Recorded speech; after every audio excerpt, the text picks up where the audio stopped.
मंगलते यत्कृपातमं वन्दे वसुदेवसुतं देवं कंसचाणूरमर्दनं देवकी परमानन्दं कृष्णं वन्दे जगद्गुरुं गुरुर्ब्रह्मा गुरुर्विष्णु गुरुर्देवो महेश्वरः गुरुसाक्षात् परब्रह्म तस्मै ओम नमो ज्ञानेश्वरा करुणाकरा दयाळा तुमचा अनुग्रह लादलो मी कला कुसरी काही चढे कोरलो चढे अति भाविका तुमचा अनुग्रह लादलो एका जनार्दनी तुमचा दास त्याची आस पुरवली तुमचा अनुग्रह लादलो कुंडली वरदारी ज्ञानदेव तुकाराम पंढरीनाथ भगवान की जय माऊली ज्ञानेश्वर महाराज जगद्गुरु तुकाराम महाराज सब संतान की जय 49वा श्लोक 11वा अध्याय माते व्यथा माच विमूढ भावो घोरमिदुं ममेदं व्यपेतविप्रीतमना पुनस्त्वं तदेव मे रूपमिदं प्रपश्य माझं हे जे भयानक रूप पाहून तू जे व्यथित झालेला आहे किंवा तुझ्या चित्ताला प्राप्त झालेली मूढता जी प्राप्त झालेली आहे त्या मूढतेला तू प्राप्त होऊ नको किंवा व्यथितही होऊ नको. मग काय कर तर अत्यंत तू प्रीतमना हा किंवा भये व्यपेत भी भयाला टाकून देऊन प्रीतमना हा प्रेमाने पुन्हा त्वम तू माझ्या याच रूपाला विषय कर जे सर्वश्रेष्ठ आहे म्हणून निर्वाळा दिलेला होता. या श्लोकातून अर्जुनाने चतुर्भुज रूप पाहण्याची इच्छा केली आणि भगवंत म्हणतायत विश्वरूप पहा. आणि विश्वरूप पूर्वी अर्जुनाने पाहिलं तर त्याच्या निर्णयानुसार ते विश्वरूप त्याला चांगलं वाटलं नाही, योग्यही वाटलं नाही किंवा उपासनेसाठी बी श्रेष्ठ वाटलं नाही. उपासनेसाठी श्रेष्ठ वाटलं असतं तरी अर्जुनाने ते ठेवलं असतं, पण अर्जुनाला ते उपासनेत श्रेष्ठ वाटलं नाही. पण एक देवाकडून झालेला निर्णय आणि अर्जुनाकडून झालेला निर्णय असे दोन दिसतात तिथे. अर्जुनाकडून निर्णय झालेला आहे विश्वरूप कामाचं नाही आणि चतुर्भुज रूप चांगलं आहे आणि म्हणून मला पुन्हा चतुर्भुज रूप दाखव. याच्या पाठीमागचे कारण मीमांसा आपण पुष्कळशी पाहिलेली आहे. आणि भगवंताने त्याला पुन्हा सांगितलं अर्जुना तो जे चतुर्भुज रूपाच्या ठिकाणी गोडी निर्माण करून राहिलेला आहे तर ते वास्तव माझं रूप नाही तर ती सावली आहे असं म्हटलं. पुढे जाऊन ती माझी सावली आहे आणि वास्तव रूप कोणतं असेल तर विराट रूपाची चतुर्भुज रूप ही एक सावली आहे. तेव्हा तुला यातलं काही कळून नाही राहिलं. अर्जुनाला जरी विश्वरूप दाखवलं तरी अर्जुनाच्या बुद्धीने विश्वरूपाचा तिटकारा केलेला दिसतोय. म्हणून भगवंत सांगतायत म्हणून विश्वरूप लाभेश लाग. तुला वाटायला पाहिजे होतं वास्तविक पाहता तुझ्या भाग्याची प्रशंसा करायला पाहिजे होती की आजपर्यंत जे कोणी पाहिलं नाही ते तू पाहिलं आणि ते पाहून वास्तविक तुला जे उत्पन्न झालेलं भय ते काही कामाचं.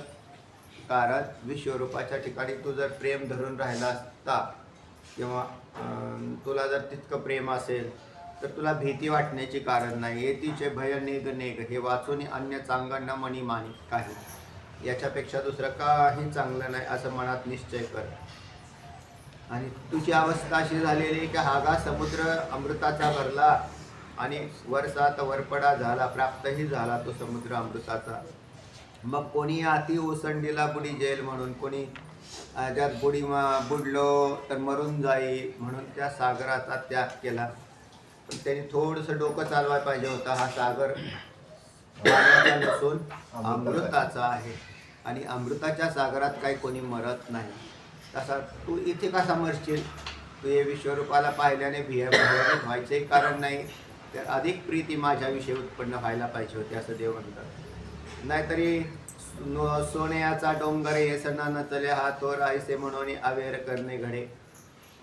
छोटासा सोन्याचा तुकडा जर असेल तर तो माणसाला उचलून घेऊन जायला छान वाटतो खिशात टाकून, पण तेवढं सोनं किरकोळ असतं, थोडं घेऊन जाता येतं म्हणून. पण सोन्याचा डोंगर पाहिला तर म्हणतो एवढा कशाला दिला असेल बरं, याचा काहीच उपयोग नाही. वास्तविक दोन्ही ठिकाणी सोनंच आहे, पण तुकड्यावर जसं प्रेम असतं तसं तुझं चतुर्भुज रूपाच्या ठिकाणी प्रेम आहे आणि विश्वरूपाच्या ठिकाणी प्रेम नाही. आणि दोन्हीचं स्वरूप पाहिलं तर तसं सोन्याच्या तुकड्यात असणारं सोन्याचं स्वरूप आणि सोन्याच्या डोंगराच्या ठिकाणी असणारं सोन्याचं स्वरूप, हे दोन्ही तसं विश्वरूपाच्या ठिकाणी असणारं जे स्वरूप देवाचं आणि चतुर्भुजाच्या ठिकाणी असणारं रूप, हे दोन्ही एकच आहे. मग आता जास्त घ्यावं का थोडं घ्यावं, तर देवाला असं म्हणायचं आहे की मोठ्याचा तू मालक आहे, तू छोट्याचा मालक नाही. दैव चिंतामणी लेजे की हे ओझे म्हणून सांडीचे, कामधेनू दवडीजे न पोसवे म्हणून. कामधेनूचं काय पोषण करावं लागतं का, ती स्वतःच समर्थ असते. त्याचप्रमाणे चिंतामणी त्याचं काय ओझं होतं का, कारण तो चिंतेचं हरण करतो. ओझ्याची चिंता करायचं काय कारण. चंद्रमा आलिया घरा म्हणजे रिगे करीतोसी उभारा, पडितासी पडिसाई पडितोसी दिनकरा परतासर म्हणून. परत दोन दृष्टांत चंद्र आणि सूर्याचा. चंद्र घरात आला आणि ते म्हटले काय हो तुमच्यामुळे आम्हाला काय झाले, दाटी झाल्यावरती उष्णता वाढते बरं का. जरी एखादा असं हे असेल सभागृह असेल त्यात पुष्कळ दाटी झाली तर आपाप उष्णता वाढते, कारण प्रत्येकाचे श्वासोच्छ्वास चाललेले असतात. आणि तसंच याही घरामध्ये चंद्र आला आणि चंद्र आल्यामुळे चंद्राच्या श्वासोच्छ्वासाने काय झालेली उष्णता वाढली, म्हणून त्याला म्हटले अरे तू बाहेर जा. पण कोण आला, त्याचा श्वासच मन थंड आहे, शीतल आहे. चंद्रमा आलिया घरा म्हणे रिगे करीतोसी उभारा, तुझ्यामुळे आम्हाला काय होते, उकाडा होतं, बाहेर जा बाबा. असं म्हणणं म्हणजे मूर्खाचंच काम झालं असं म्हणायचं. किंवा सूर्याला घेऊन आले आणि सूर्याला घेऊन आल्यामुळे घरातल्या काही पदार्थ प्रकाशित झाले, पण सूर्याची सावली दुसऱ्या पदार्थावर पडली, बरोबर का नाही. तर सूर्य हा सर्वांगाने काय असतो, प्रकाशित असतो, म्हणून त्याची सावली पडण्याचं काही कारणच नाही. पण त्याची सावली पडल म्हणून त्याला हाकलून दिलं, कोणाला, सूर्याला. तर हे बोलणं कसं झालं बाबा, अनुचित आहे, युक्त नाही. तसंच माझ्याही बाबतीत असंच घडलेलं आहे आता, की मी विश्वरूप तुला दाखवलं आणि तू त्याला हाकलून देऊ राहिलंस. त्या विश्वरूपाची तुला काय किंमतच कळाना. आता हे सगळं घडलेलं आहे, याचाही निर्वाळा पुढे भगवंत करणारच आहे. हे अतिशय ऐश्वर्य, हे महातेज विश्वरूपाचा, हे महातेजरूपी ऐश्वर्य हाता आले आहे सहज. हे तुझ्या अगदी सहज हाताला प्राप्त झालं, येत नाही पण आलं असं असतं. ते अमूल्य ठेवा जर हाताला आला तर त्याची किंमत कळत नाही, ही अगदी बॉम्बाबॉम्बच आहे.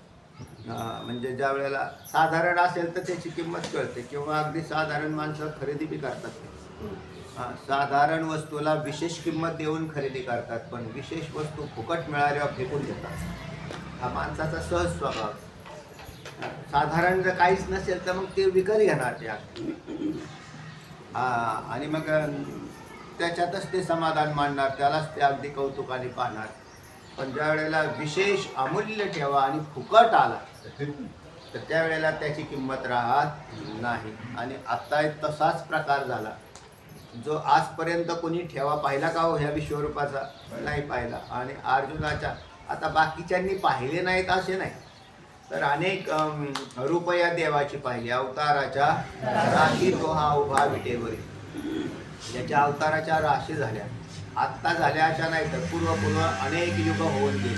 पश्चात अनंत युग झाली.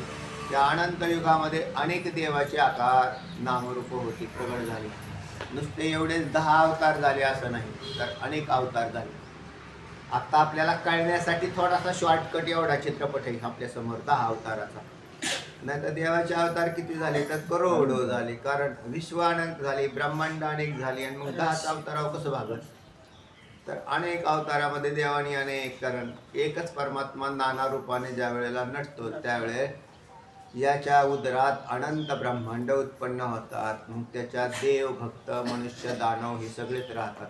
आणि त्याच्यामध्ये भक्तांच्या काय वारासाठी हा काय करत असतो नेहमी, कष्टली विठ्ठले अंबऋषी कारणे जन्म 10 सोसिले असं म्हटलं. तसं या भक्तांच्या कैवारे हा अनेक अवतार घेतो. नाही आनंदाशी जोडा हा सांगता गोष्टी लागता गोडा आलाशी आलाशी आकारा मुचिया चाडा तुकामणे बिडा भक्ताची या. तर तेव्हा हा अनेक आकार धारण करतो. तर अनेक ब्रह्मांडात अनेक भक्त राहतात आज बी आहेत बरं. कारण भक्त नसतील तर मग देवाला काय करणार आहे तेव्हा. म्हणून देव भक्ताचा हा जो नाता संगम तर याच्यावरती हा आधारित आहे. वेदांत शास्त्र इथे आणायचं नाही. तर तेव्हा वेदांत शास्त्र भक्ती शास्त्रात नाही घातलं जातं. तर हे स्वतंत्र आहे. दोन स्वतंत्र आहेत. आणि मोक्ष सुद्धा स्वतंत्र आहेत. भक्तिशास्त्राचा मोक्ष स्वतंत्र आहे, वेदांत शास्त्राचा स्वतंत्र आहे. भक्तिशास्त्राचा असा आहे की भक्तिशास्त्र ज्याला नामरूपाची श्रद्धा तुटत नाही त्याला भक्तिशास्त्राशिवाय पर्याय नाही. लक्षात ठेवा, ज्याला नामरूपाची श्रद्धा तुटतच नाही, काही केल्या तर मग पुन्हा पुन्हा नामरूप डोळ्यासमोर येतात आणि कितीही अयम प्रपंचो मिथ्या दृश्यत्वात् यत्र यत्र दृश्यत्वम तत्र तत्र मिथ्यात्वम यथा स्वप्नः असं सांगितलं तुम्हाला. तरी सुद्धा आता ज्याची श्रद्धाच एवढी दृढ झालेली त्या नामरूपावर ते म्हणले यत्र यत्र दृश्यत्वम तत्र तत्र सत्यत्वम. महाराज मिथ्यात्व नाही. मिथ्यात्व नाही. देवाचे अवतार भक्ताचे सोड भक्ताचे विचार येत देव त्यांच्या संगे सुख भोगी. आता देवा संघ आता देव मुळातच साकारवान आणि निराकार अशा दोन्ही प्रकारात आहेत. जसे तुमची आणि माझी बी संगती तशीच लागते की जसे आता मी साकार स्वरूपात आहे, तुम्हाला प्रवचन सांगत बसलो, असा पाठ सांगत बसलो, हे साकार स्वरूप आहे. याच्यामधून काय करायचं, निराकार तत्वात व्यवहारच होत नाही आणि साकारात काय होतो, व्यवहार होतो. तर मग सुखाचा व्यवहार करायचा असेल तर ह्याच्यापेक्षा दुसरा सात्विक चांगला विषय कोणता, वैष्णवा संगती सुखवाटी जेव्हा. बरोबर, वैष्णवा संगती सुखवाटी जेव्हा नेक आणि कमी केशवा काय दिन. तर तेव्हा त्याला हे पण दोन मुद्दे मांडले मी याच्यातले. एक जे साकार स्वरूप आहे त्याच्यामध्ये व्यवहार करायचा असेल तर सत्वांश प्रधान व्यवहार केल्यावर अधिक सुखाची अभिव्यक्ती होते. म्हणजे सत्वांश प्रधान व्यवहार म्हणजे काय, चिंतन करत बसले सकाळी सकाळी ज्ञानेश्वरी पाहत, सात्विक व्यवहार केला हा सुखाचा. बरं नामरूपावर श्रद्धा आहे ना, मग हे करणार ना, दुसरं काय करणार. म्हणून जे जे साकारवान आहेत आणि साकार वान पदार्थाची इच्छा करतात त्यांनी भक्ती करावी आणि भक्ती करून साकार स्वरूपाचं काय करावं, चिंतन ध्यान उपासना करावी. त्यामुळे त्यांना आनंद प्राप्त होईल. म्हणून भक्ती करणाऱ्याला आनंद प्राप्त होतो, त्याच्यात काही शंका नाही. भक्ती करून कोणी दुःखी होईल असं बिलकुलच नाही. काय कारण आहे, तो भक्ती करत नाही म्हणावं. म्हणून साकाराची उपासना. अर्जुन हा साकार उपासक होता, निराकाराचं तत्व त्याच्या डोक्यात घालायचे. कारण भगवद्गीतेने ब्रह्मानंद लहरी प्रकट केली, भगवद्गीतेने ब्रह्मानंद लहरी प्रकटच केलेली. पण मग त्यावरती ते काय, पूर्वी आपण जसे आत्ता साकार आहोत, मग तुम्हाला शिकवताना संप्रदायाने सुद्धा भक्ती शिकवली आहे. त्याला लगेच हे नाही शिकवलं जे निर्गुण निराकार स्वरूप पांडुरंगाचं कसं हे नाही शिकवलेलं. सत्यम ज्ञानम अनंतम ब्रह्म नाही सांगितलं. पण नंतर का व्हायना त्याला भक्तीमध्ये रुळल्यानंतर सांगितलं की आनंद अद्वय नित्य निरामय जे का निज देह योगी यांचे देहे समचरण साजरे विटेवरी पहा भीमातिरी विठ्ठल रूप. आनंद अद्वय नित्य निरामय. आता हे लक्षण कशाच केलं,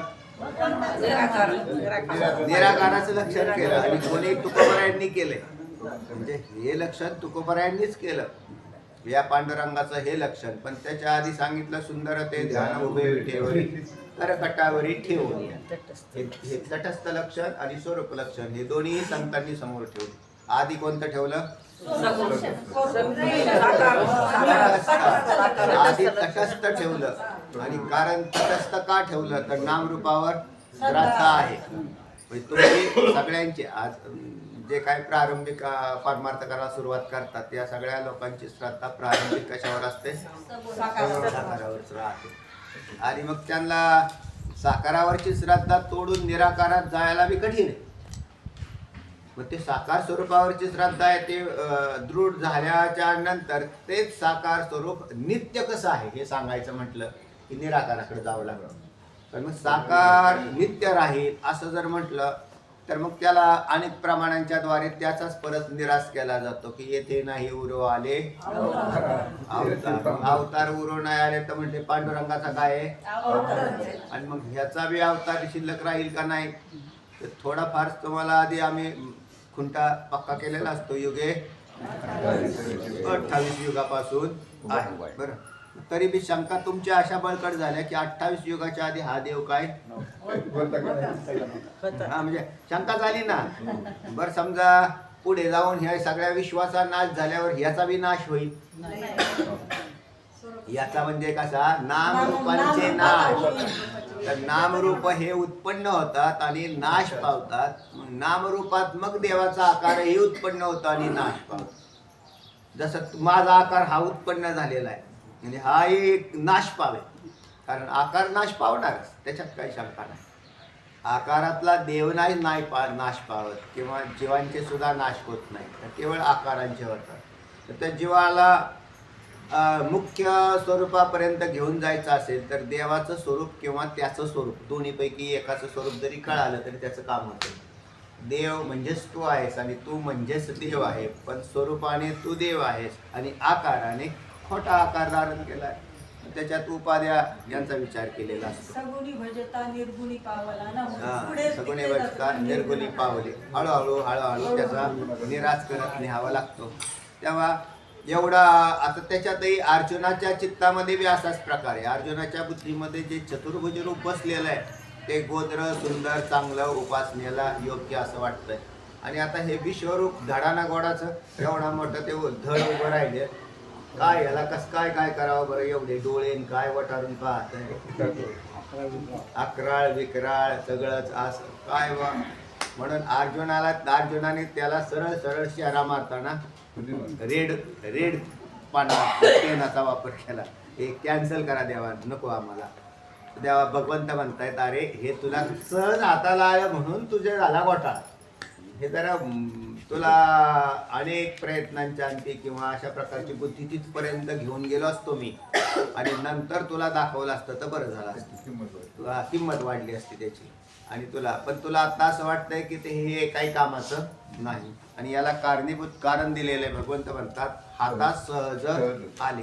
हे काय कारण आहे. कारण म्हणजे महान वस्तूची किंमत हे सहज प्राप्त झाल्यावर कळत नाही. हे सिद्ध झालं की येत तुझं गजबज व्हावे का, तुझं इथं या चित्तात तुझ्या अशा प्रकारची व्हायला नाही पाहिजे, गजबज व्हायला नाही पाहिजे, पण तू झालेली तर नक्की आहे. परी नेनसीच गावंड्या काय कोप आता धनंजया अंग सांडोनी छाया आलिंगित सीमा. पर काय करू आता हे गावंढाळ कोणाला म्हटलं, अरे गावंढाळ तुला काय कळाना आता तुझ्यावर तरी. बरं कोपायचं म्हटलं तर कसं कोपाव, आईने बालकावर कोपायचं म्हटलं तरी हानतील बा थोडेसं फटके मारल्यासारखं. कसं आहे म्हणजे ते सुद्धा एक गावंढाळ म्हणून काय मारलेला आहे, फटकाच मारलेला आहे. तर म्हणले काय नाही गावंढाळ. आता गावंढाळ का म्हटलं जातं, ज्याला मुख्य कळत नाही आणि गौण कळतं त्याचं नाव गावंढाळ. म्हणजे गावंढाळ म्हणजे काय, मुख्य कळत नाही, चांगलं कळत नाही आणि ओंगळ्याला चांगलं म्हणतो. तो जे ओंगला आहे त्याचंच नाव चांगलं करतो, त्याचं नाव गावंढाळ. म्हणजे विश्वरूप चांगलं आहे का नाही, त्याला चांगलं म्हटलं असतं तर त्याला कोण गावंढाळ म्हटलं असतं का, नाही.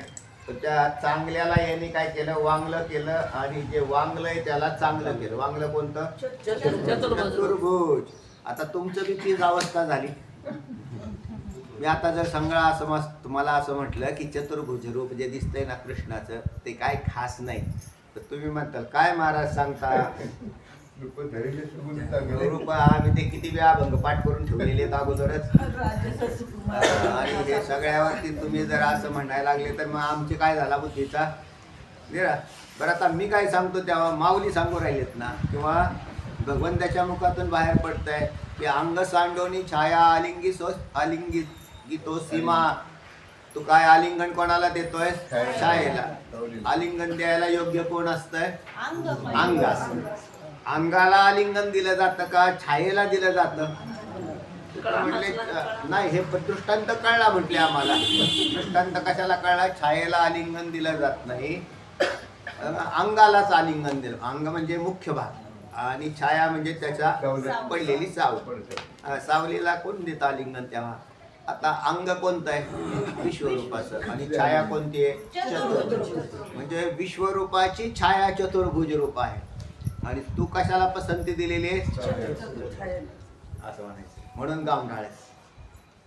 गावंढाळ म्हणजे मुख्य भाग तो तुझ्या लक्षात येत नाही आणि तू गौण भागालाच काय केलेलं आहे? मुख्य भाग. आता छाया असते ही गोष्ट खरी आहे, अंगाची छाया पडते, ही काय याच्यात काही शंका नाही. पण मुख्य जर विश्वरूप तुझ्या समोर असेल तर तू चतुर्भुज रूपाची मागणी का करावी?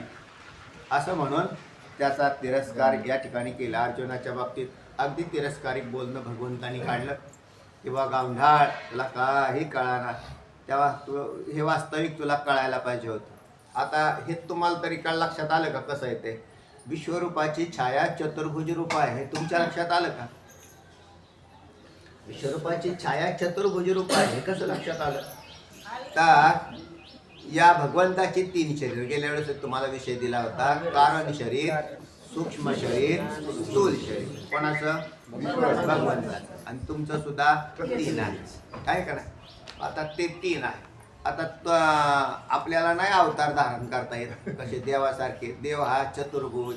चतुर्भुज काय? तेव्हा देव हा कत्स्य, मत्स्य, वराह, नृसिंह, वामन, परशुराम, कृष्ण, राम, बौद्ध, हे सगळे अवतार कोण धारण करतो? देव करतो. तुम्ही करा बरं.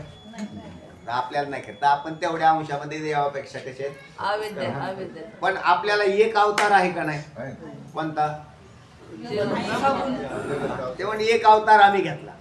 मग ठीक आहे, एक अवतार घेतला. आता तुम्हाला दुसरा अवतार घ्यायचा असेल तर घेता येतो, पण या अवताराचं विसर्जन, दुसऱ्या अवताराचं पुन्हा प्रगटीकरण असं करता येते का नाही आपल्याला सुद्धा? पण आपल्याला आता एकाच शरीरात घ्यायचं. देवाचं काम तसं आहे की तो एकाच वेळेस समोर 2 काही अवतार दाखवतो. तशी आपल्याजवळ तेवढी शक्ती नाही. पण मग आता त्यातला एक जो मुख्य अवतार कोणता आहे? तर देवाचं विराट शरीर जे आहे त्या विराट शरीराच्या द्वारे नामरूप प्रकट होतं. आणि आपलं सुद्धा या विश्वरूपी शरीर, याला विश्व म्हणतात, या आपल्या या स्थूल शरीराचा जो प्रगटीकरण होतं त्याचं नाव विश्व. किंवा दुसऱ्या भाषेत सांगायचं तर 3 अवस्था आहेत, जागृत, स्वप्न आणि सुषुप्ती याच्यामध्ये. तर त्याच्यात 2 ठिकाणी आपल्याला शरीर घेता येतात. एक जागृतीतलं शरीर आहे याला विश्व म्हणतात, आणि स्वप्नातलं एक शरीर आहे त्याला तैजस असं म्हणतात. तैजस अभिमानी असं म्हणतात. आता प्राज्ञ जो असतो तो केवळ कारण शरीरमय असल्या कारणाने तिथे नामरूप प्रकट होत नाही.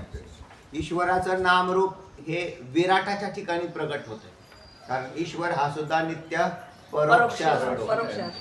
पण ईश्वर परोक्ष असतो तर तुम्हाला ईश्वराचं दर्शन घडवायचं आहे. आता लक्ष द्या, ऐका. तुम्हाला कशाचं दर्शन घडवायचं आहे? ईश्वराचं. आणि कसं घडवायचं आहे? तर आपल्या या 3 शरीराला धरून मी बोलतोय. तुम्हाला माझं दर्शन घ्यायचंय तर तुम्ही माझ्या कोणत्या शरीराचं दर्शन घ्याल? स्थूल शरीर. बरोबर आहे. याच्याविषयी तुमचं काय म्हणणं आहे का?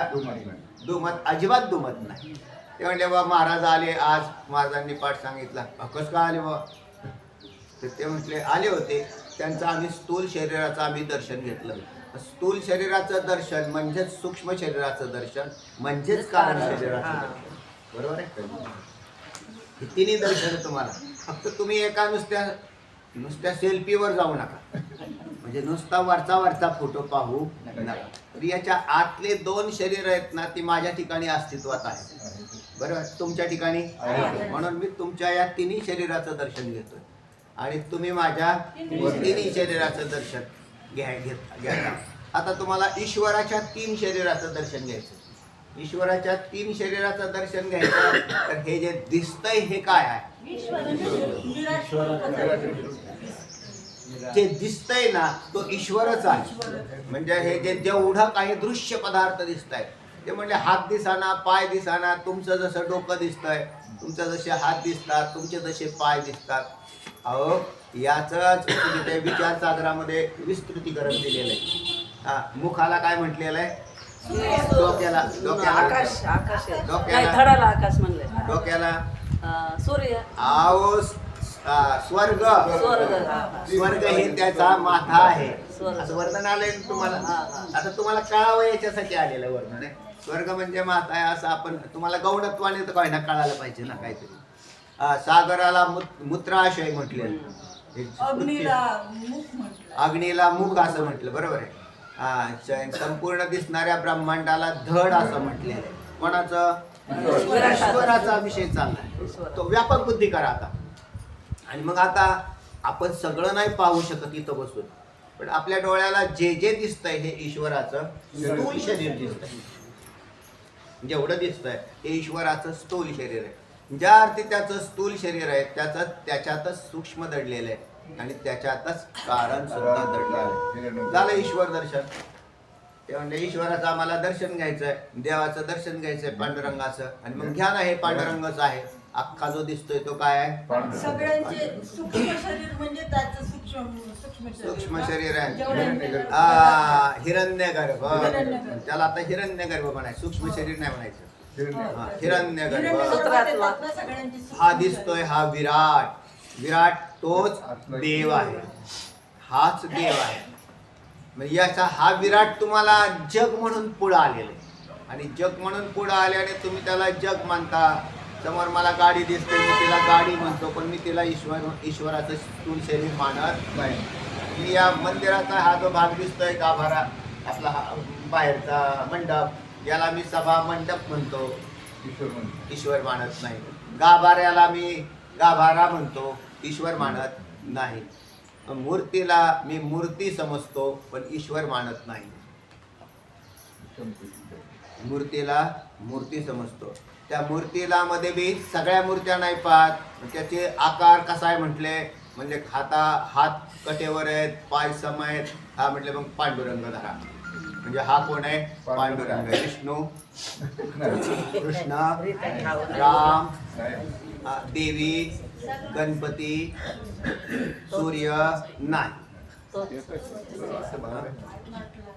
मी सांगतो त्याच्यावर बुद्धी आरूढ करा फक्त. म्हणजे मला काय म्हणायचंय ते लक्षात येईल तुमच्या. आपला भेद की तुम्ही जे ज्या मूर्तीला पाहता त्या मूर्तीमध्ये बी ईश्वराचं नीट दर्शन नाही. तर त्याच्या परिच्छिन्न अंशाचं दर्शन करतो तो. त्याच्यातल्याही परिच्छिन्न अंशाचं दर्शन करतो. आणि मग त्या इतक्या परिच्छिन्न होऊन आता राहिलेला आहे. मग त्याला म्हणले आम्हाला देवाचं दर्शन करायचंय, देवाचं. मग हा देवाचं दर्शन का करण्याची इच्छा करतो, तर याला दर्शन झालेलं नाही. आणि का असं नाही झालं, तर तो दर्शन घेण्याची योग्यता याच्याकडे नाही, किंवा याला हा विषय कळालेला नाही. आता विश्वरूपाच्या माध्यमातून माऊलींनी आपल्यासमोर हाच विषय पुन्हा प्रकट केला. की ते म्हणतात बाबा रे, हे जे विराट दिसतंय ना, ते विराट, आता विराट तर तुम्ही मी काय पाहिलेलं नाही, किंवा विश्वरूप मीही पाहिलेलं नाही. विश्वरूप पाहिलं का आपण? नाही. पण विराट पाहिलं का तुम्ही? तुम्हाला तुम्ही विराट पाहिलं? सृष्टी म्हणजे मी तुम्हाला दोन भाग सर्वत्र केले. तुम्ही विश्वरूप पाहिलं का? नाही. नाही. विश्वरूप पाहिलेलं नाही. विश्वरूप पाहिलं कोणी? अर्जुनाने पाहिलं, बरोबर. पण विश्वरूप हे कशाचा भाग आहे? विराटाचा.